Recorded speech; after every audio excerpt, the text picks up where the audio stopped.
취업 필수 반도체 패키지의 2강 강의를 시작하도록 하겠습니다. 2강은 반도체 패키지의 개발 트렌드에 대해서 학습을 진행해 보도록 하겠습니다. 강의 목표 및 도입입니다. 2강에서 학습할 내용은 반도체 패키지의 개발 트렌드와 변화에 대해서 학습을 하는 것을 내용으로 하고요. 학습의 목표는 반도체의 개발 및 진화 트렌드에 대해서 학습을 진행을 할 것입니다. 그리고 컨벤셔널 패키지의 개발 트렌드에 대해서 학습을 진행할 것이고요. 어드밴스드 패키지의 개발 트렌드에 대해서도 학습을 진행해 보도록 하겠습니다. 강의 도입과 질문입니다. 강의 질문을 한번 살펴볼 텐데요. 앞서 1강에서 저희가 반도체 패키지 제품이 여러 가지 다양한 형태로 패키징이 될 수가 있다라고 이야기를 했었는데요. 반도체 패키지 제품은 그렇다면 왜 다양한 형태로 조립이 되는 것일까? 그리고 형태, 크기, 적층, 높이 등을 다르게 하여서 이제 제조를 하게 되는데요.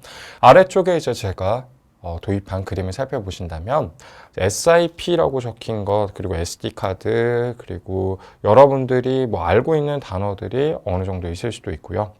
그리고 옆에 뭐 POP, 그리고 FC, FPGA, 뭐 알 수 없는 이런 단어들도 존재하는데요. 자세히 살펴보신다면 이렇게 지금 단면으로 나와 있는 그림, 그리고 이렇게 평면으로 나와 있는 그림들을 살펴보았을 때 반도체 패키지의 형태들이 이제 완전히 다르다라는 것을 살펴볼 수가 있습니다. 그래서 메모리, 비메모리 제품에 따라서 이제 다르게 구성을 하기도 하지만 이제 다양한 공정에 따라서도 반도체 패키지의 형태가 이제 달라질 수가 있다라는 것을 살펴볼 수가 있습니다. 그렇기 때문에 이번 강의를 통해서 여러분들이 반도체 패키지 제품은 왜 다양한 형태로 조립이 되는 것일까에 대한 부분을 생각을 하면서 강의를 학습하였으면 좋겠습니다. 그러면 반도체 패키지의 개발 트렌드에 대해서 살펴보도록 하겠습니다. 우선 반도체 패키징의 이제 개발 트렌드를 그림을 통해서 한번 살펴볼 텐데요. 자, 아래쪽에 그림을 살펴보신다면 굉장히 긴 연표가 지금 나와 있는 것을 확인할 수가 있습니다. 그래서 1970년대에서 시작을 해서 지금 2010년대, 저희가 지금 살고 있는 것은 2020년대이지만 1970년대에서 약 2000년 초반까지의 어떠한 반도체 패키징의 개발 트렌드를 한번 살펴보겠습니다. 우선 첫 번째 살펴볼 것은 1970년대에서 이제 2010년대까지의 어떠한 반도체 패키징의 형태가 지금 지속적으로 바뀐다라는 것을 그림을 통해 살펴볼 수가 있을 텐데요. 1970년대에 나와 있는 그림을 살펴본다면 어떠한 리드 프레임이라고 부르는 지네다리와 같은 그런 금속선을 가지고 있는 패키지가 처음에 출시가 되었었습니다. 그리고 나서 쿼드 플랫 패키지, 스몰 아웃라인 패키지, 리드레스, 칩 커리어, 그리고 핀그리드 어레이라는 단어들이 보이게 되고요. 그리고 1990년대에 이르게 되면서 볼 그리드 어레이라고 부르는 굉장히 저희가 지금도 사용하고 있는 형태의 반도체 패키지가 또 출시가 되었고요. 그리고 나서 살펴본다면 쿼드 플랫, 칩 스케일 패키지, 시스템인 패키지, 시스템인 패키지 같은 경우에도 지금도 저희가 알고 있는 단어이죠. 그렇기 때문에 이렇게 패키지의 이제 개발 트렌드를 살펴보게 된다면 1970년대에 처음으로 어떤 리드 프레임 패키지라는 것이 출시가 되었고 그 다음에도 이제 제품의 형태들이 변화해가면서 1990년대에 볼 그리드 어레이, 즉 BGA라고 부르는 우리가 흔히 알고 있는 반도체 패키지의 형태가 출시가 되었고 2010년대에 이르게 되면서 웨이퍼 레벨 패키징과 2.5D 그리고 3D라고 부르는 그러한 패키징의 형태들이 나오는 것을 확인할 수가 있습니다. 그래서 이런 개발 트렌드를 통해서 반도체 패키지가 이제 어떻게 변화가 되고 있는지를 살펴볼 수가 있습니다. 그러면 초창기 반도체 패키지인 리드 프레임 패키지를 한번 살펴볼 텐데요. 리드 프레임 패키지는 1970년대에 처음 출시된 패키지라고 이야기를 했었죠. 그래서 초창기 반도체 패키지 같은 경우에는 이렇게 이제 지네다리를 가지고 있는데요. 이런 심볼을 가지고 왔는데 굉장히 비슷하다라는 것을 느낄 수가 있죠. 그러면 이 리드 프레임이 어떠한 목적을 가지고 이제 형성이 된 것인가라는 것을 살펴본다면 리드 프레임 같은 경우에는 반도체 칩의 외부 인출을 하기 위한 이제 금속선이다 라고 생각을 할 수가 있겠고요. 이 리드 프레임 패키지를 옆으로 쪼개가지고 내부의 단면을 살펴본다면 내부에 이렇게 반도체 패키지가 존재합니다. 칩과 그리고 아래쪽에 금속이 결합이 되어 있는 것을 확인할 수가 있고요. 이러한 칩에서 와이어 본딩을 통해서 리드 프레임으로 연결이 되어 있는 것을 확인할 수가 있고요.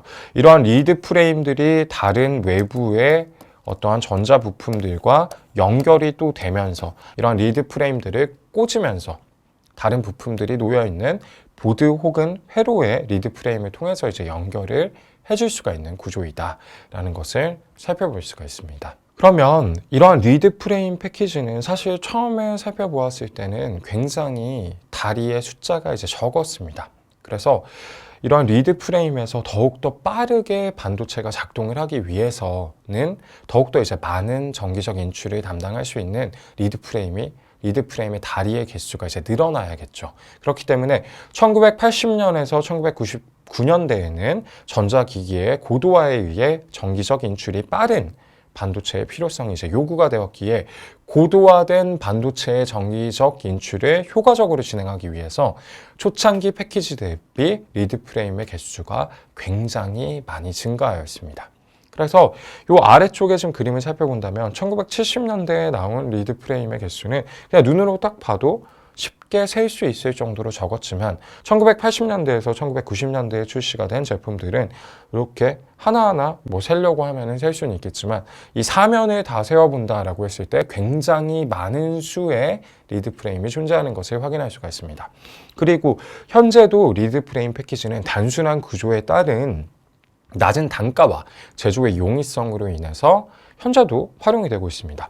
그래서 실제로 그래픽 카드를 이제 따보게 되면은요, 제가 이제 열어본 그래픽 카드인데요, 내부에 이렇게 리드 프레임 패키지들이 연결이 되어 있는 걸 확인할 수가 있죠. 물론 이런 리드 프레임 패키지들이 어떠한 그 AP나 뭐 GPU, CPU 등과 같이 이제 복잡한 반도체 패키지는 아니지만 현재까지도 단순한 구조 그리고 낮은 단가, 제조의 용이성, 그리고 사실 리드 프레임 패키지는 굉장히 튼튼합니다. 이러한 장점들로 인해서 현재도 활용이 되고 있다라는 것을 다시 한번 확인할 수가 있습니다. 그리고 1990년대에 출시가 된 볼 그리드 어레이. 이 볼 그리드 어레이는 흔히 저희가 BGA 타입의 패키지라고 부릅니다. 그래서 1990년대에 딱 출시가 되었고요.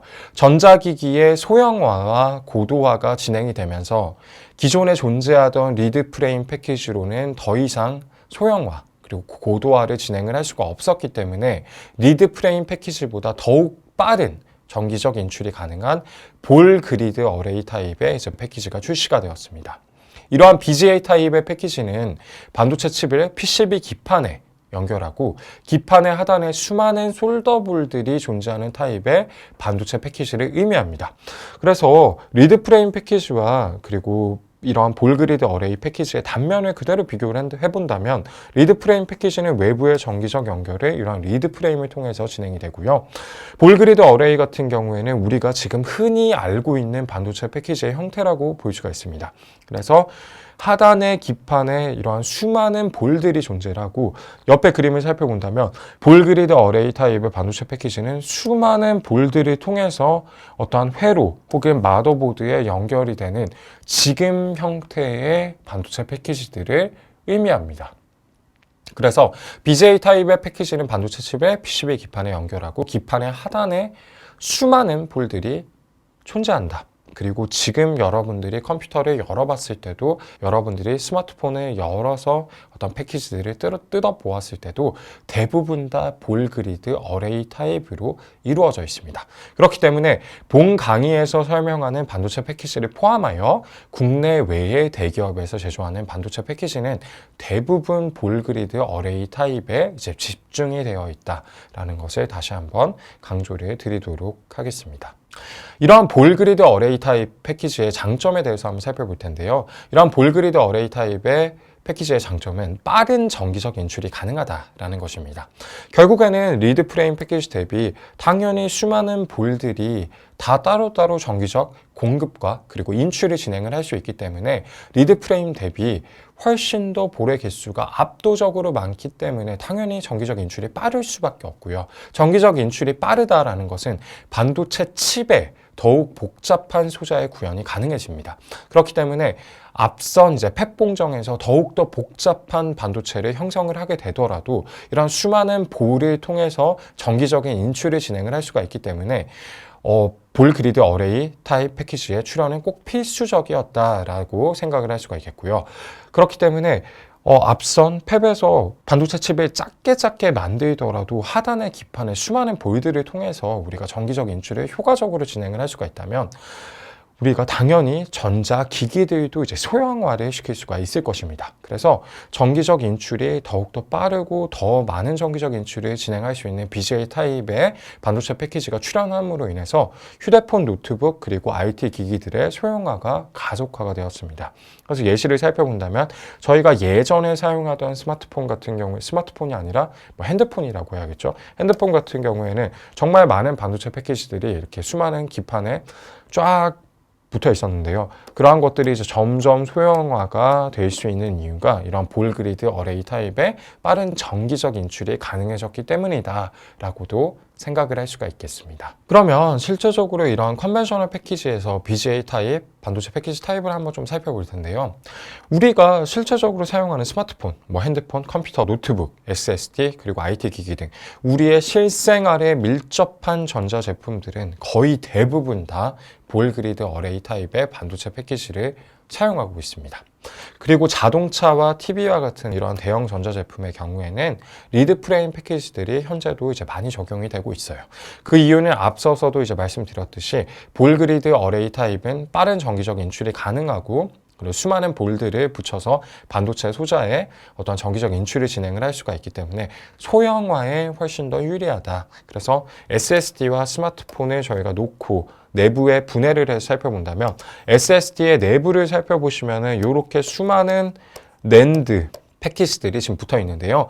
이 낸드 패키지들이 전부 다 볼 그리드 어레이 타입으로 지금 붙어 있는 것을 확인할 수가 있고요. 그리고 컨트롤러라고 부르는 것, 그리고 이제 다른 반도체 패키지들도 SSD 내부에 이렇게 볼 그리드 어레이 타입을 통해서 붙어 있습니다.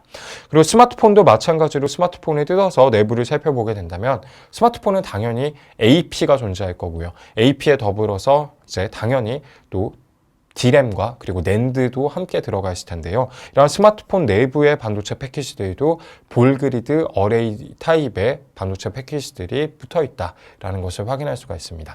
그래서 볼 그리드 어레이 타입의 반도체 패키지가 출현함으로써 우리 생활에서 사용되는 전자기기들이 훨씬 더 작게 소형화 그리고 고도화가 성능의 고도화가 이루어졌다라는 것을 다시 한번 말씀을 드리도록 하겠습니다. 그러면 반도체 패키징의 이제 개발 트렌드에서 저희가 컨벤셔널 패키지에 대해서 한번 간단하게 살펴볼 텐데요.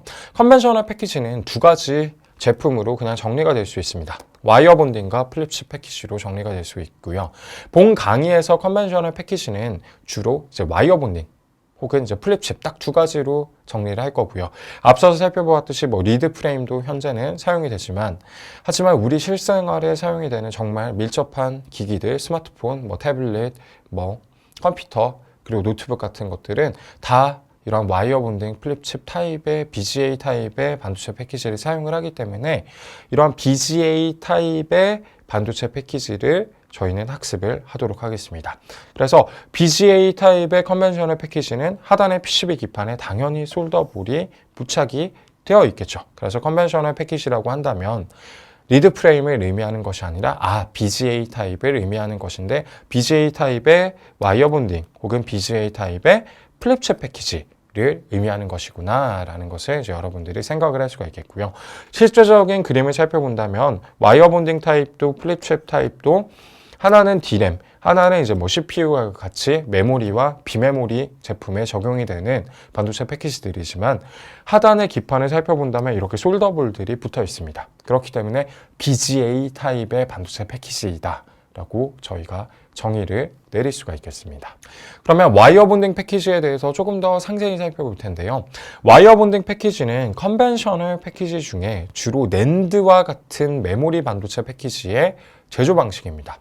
그래서 정기적 인출 방향은 반도체 칩의 패턴면이 위로 향한 페이스업 방식이다. 그래서 반도체 패키지의 패턴면, 즉 전자 회로가 형성이 되어 있는 면이 위쪽을 향하게 된 방식을 저희가 페이스업 방식이라고 불러요.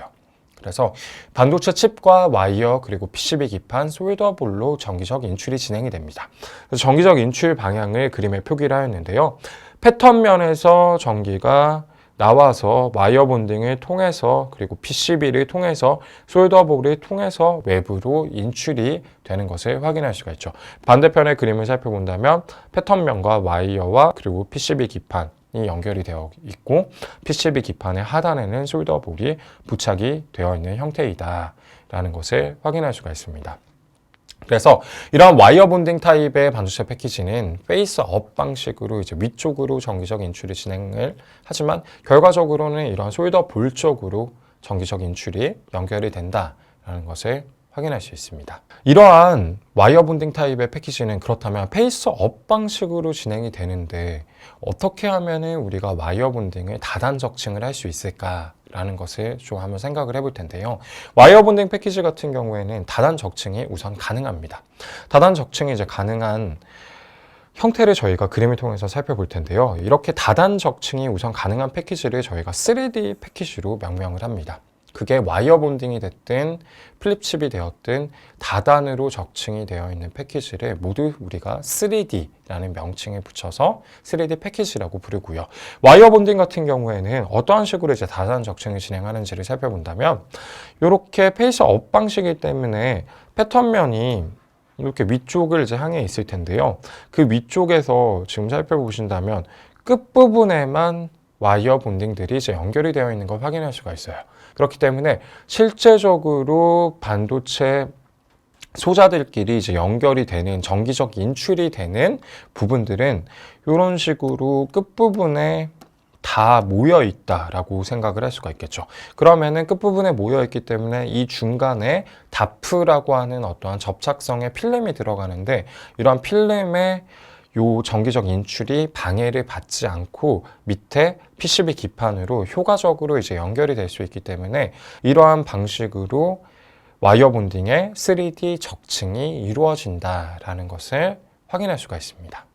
그래서 이렇게 끝부분에 우리가 연결을 하는 방식을 조금 더 효과적으로 이제 진행을 할 수 있는 방법이 있을까라는 것을 이제 여러 개의 이제 반도체 패키징 회사에서 이제 고안을 하였습니다.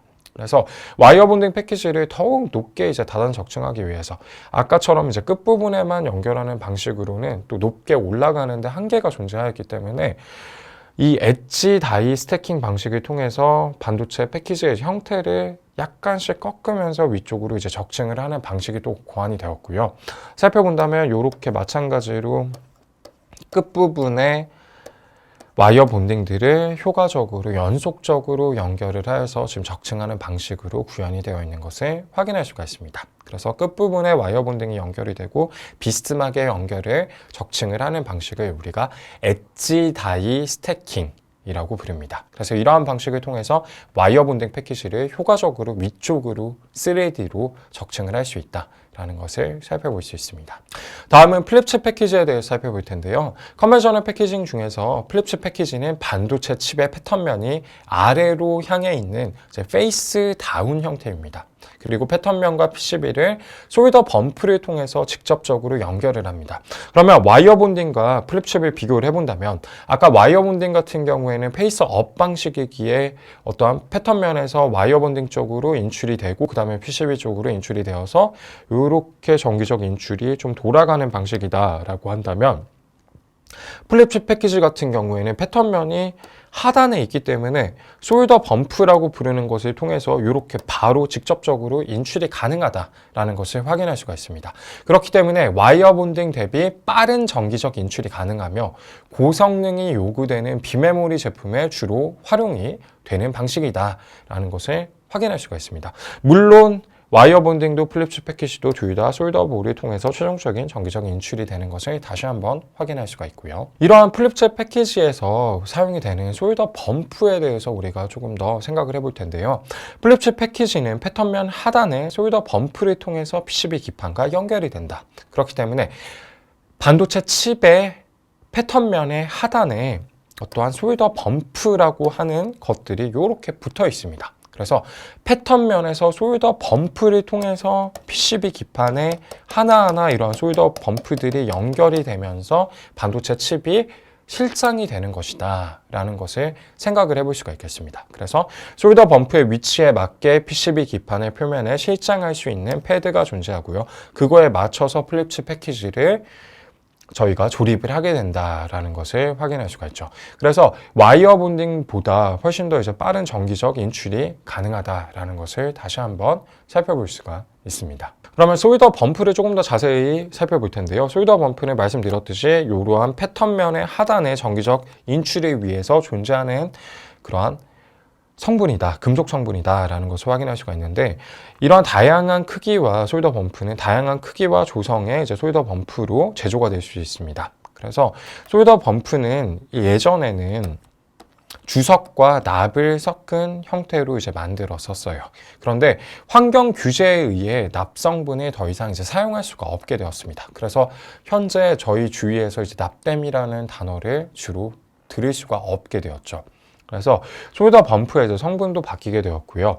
그리고 납이 이제 규제가 되면서 주석과 은을 활용한 숄더 범프가 제조가 되었었고, 그리고 나서는 주석과 은과 구리가 활용이 되는 그런 숄더 범프가 최근에는 주로 이제 활용이 되고 있다라고 생각을 할 수가 있겠습니다. 그래서 패턴면에서 전기적 인출을 진행을 하기 위해서 이런 숄더 범프가 존재하는데, 이러한 숄더 범프는 전기적 연결이 당연히 가능한 금속 성분으로 이루어져 있고, 최근에는 SNAG-CU, 즉 주석, 은, 구리 성분으로 만들어진 숄더 범프가 많이 활용이 되고 있다라는 것을 다시 한번 살펴볼 수가 있습니다. 그렇다면 숄더 범프와 숄더 볼에 이제 비교를 해본다면, 숄더 범프는 여러분들이 이 그림에서 딱 보셔도 숄더 범프가 숄더 볼보다 훨씬 더 작은 걸 확인할 수가 있습니다. 그래서 실제적인 이제 단면 사진을 가져와서 살펴본다면, 숄더 범프와 숄더 볼의 크기 비교를 해본다면 뭐 수배 혹은 수십 배, 수백 배 가까이도 이제 크기의 차이가 일어날 수가 있고요.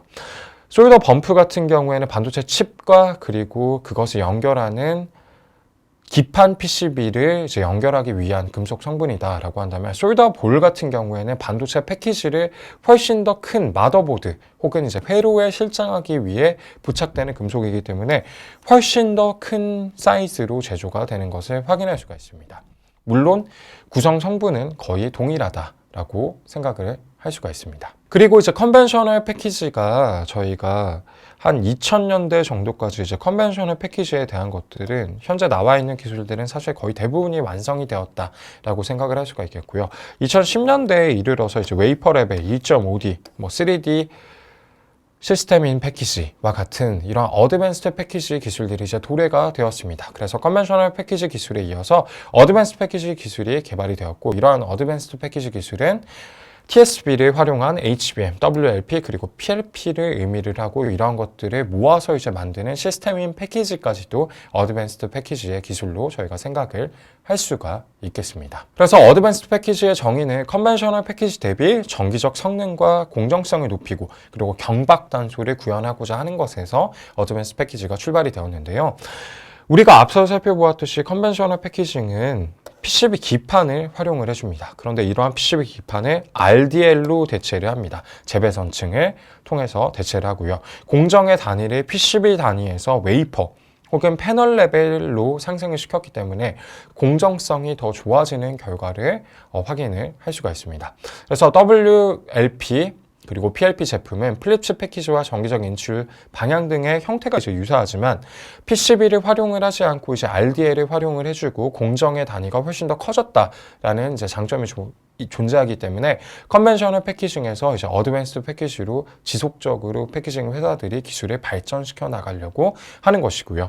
그리고 TSV 기술을 적용하게 될 경우 우리가 앞서서 살펴보았었던 전기적 인출을 플립칩이 장점을 와이어 본딩보다 전기적 인출에 있어서 가지고 있다라고 이야기를 했었는데, TSV 기술 같은 경우에도 굉장히 빠른 전기적 인출의 장점을 가지고 있습니다. 그래서 이런 TSV 기술을 우리가 조금 더 자세히 살펴본다면, TSV 기술은 빠른 전기적 인출과 다단적층에 이제 용이한 기술이다. 그래서 반도체 칩의 내부에 관통하는 구리비선, 구리 배선, 이런 구리 배선을 우리가 비아라고 불러줘요. 그래서 수루 실리콘 비아, 즉 실리콘에 관통하는 어떠한 기술이다라는 것을 확인할 수가 있고요. 이래서 구리 배선을 형성을 하고 이런 구리 배선들이 형성이 되어 있는 반도체 칩들을 다단적층을 하여서 빠른 전기적 인출이 가능하게끔 하는 기술입니다. 그래서 이러한 TSP 기술을 통해서 고성능 서버형 메모리인 하이 밴드위스 메모리를 이제 제조할 수가 있고요. 실제적인 TSP를 살펴본다면은 이렇게 빠른 전기적 인출이 하단까지 바로 가능하고 바로 아래쪽에 반도체 칩을 이러한 비아들을 통해서 이제 연결을 할 수가 있기 때문에 플립칩 패키지를 저희가 생각을 해본다면 아래쪽으로 이제 빠른 전기적 인출이 가능하다라는 장점이 있었죠. 그런데 그러한 플립칩 패키지는 페이스 다운 방식이기 때문에 플립칩 패키지를 여러 개를 적층을 하는 것은 어려워요. 그런데 이러한 TSP 기술은 아예 실리콘의 내부에 관통선을 만들어 버렸기 때문에 적층까지 가능한 장점을 가지고 있는 패키징 기술이다라는 것을 다시 한번 확인할 수가 있습니다. 그리고 웨이퍼 레벨 패키징과 패널 레벨 패키징을 살펴보게 된다면 웨이퍼 레벨 패키지 그리고 패널 레벨 패키지는 플립칩 패키지와 유사한 구조를 가지고 있다. 그리고 실제적으로 여러분들이 살펴본다면 WLP, PLP 패키지와 플립칩 패키지는 이렇게 페이스 다운 방식으로 인출이 되는 전기적 인출의 방향도 똑같습니다. 그런데 플립칩 패키지는 아래쪽에 이제 솔더 범프를 가지고 있고 그리고 PCB 기판을 통해서 연결을 한다. 그런데 WLP와 PLP 같은 경우에는 솔더 범프를 형성하는 제품도 있지만 솔더 범프를 형성을 하지 않고 RDL이라고 부르는 재배선층을 통해서 솔더 범프와 그리고 PCB를 동시에 대체할 수 있는 RDL 층이 이제 도입이 되기 때문에 그러한 부분에서 훨씬 더 얇게 만들 수 있다라는 장점과 정기적으로 훨씬 더 복잡한 제품도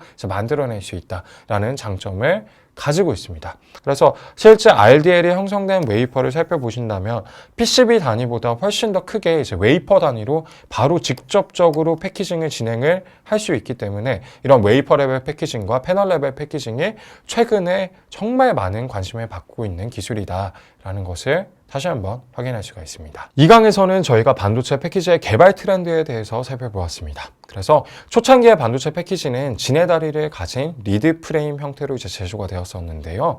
전자제품의 소형화 및 고도화에 의해 BGA 타입의 패키지가 이제 출시가 되었고요. 본 강의에서 저희가 표현을 하는 컨벤셔널 그리고 어드밴스드 패키지 같은 경우에는 이러한 볼 그리드 어레이 타입의 반도체 패키지를 의미합니다. 그러면 강의 도입 질문에 대해서 이제 생각을 해볼 텐데요. 강의 도입에서 저희가 크기, 형태 및 목적에 따라 각각 반도체 패키지의 이제 형태가 달라진다라고 이야기를 했었어요.